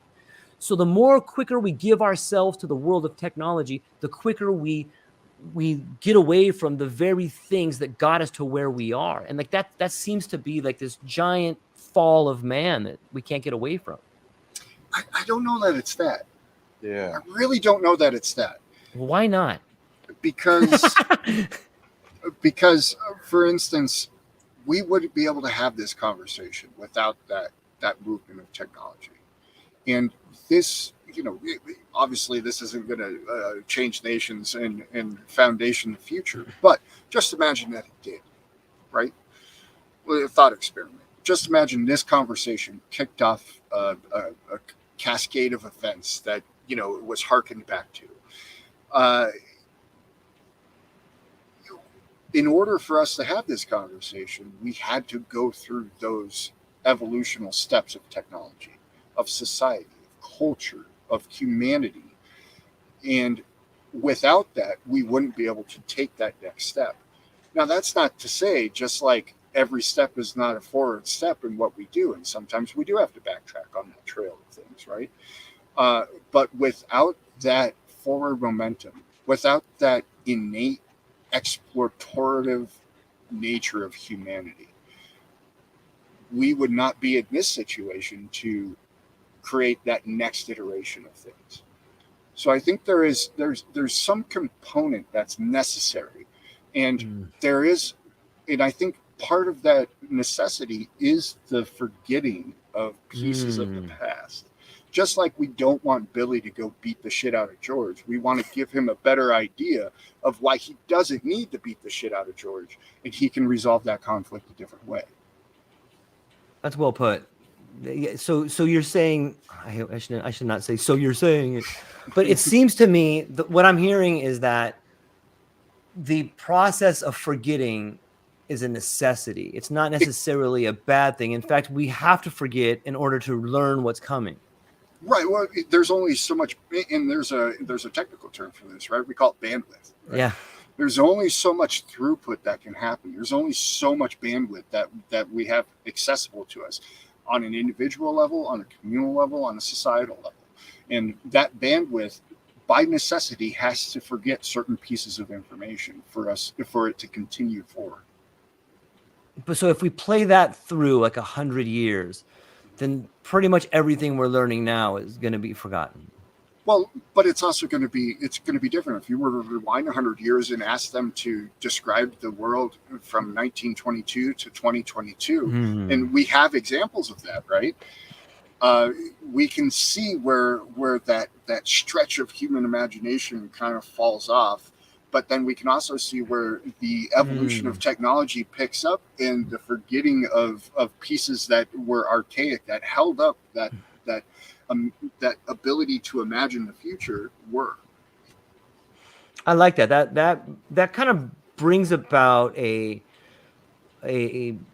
beautiful idea of I don't want to say luck, but it brings about this beautiful idea of growth, because it kind of demonstrates that no matter who you are, you play just as big a role as everybody else, you know?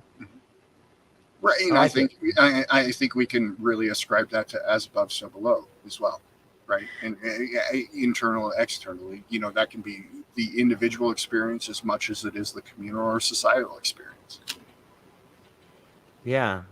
Yeah. I like it. I wonder. Yeah. I like it. What do you think, Paul? What's your take on that? Man, I don't know. It's something that I really haven't given a hell of a lot of thought about,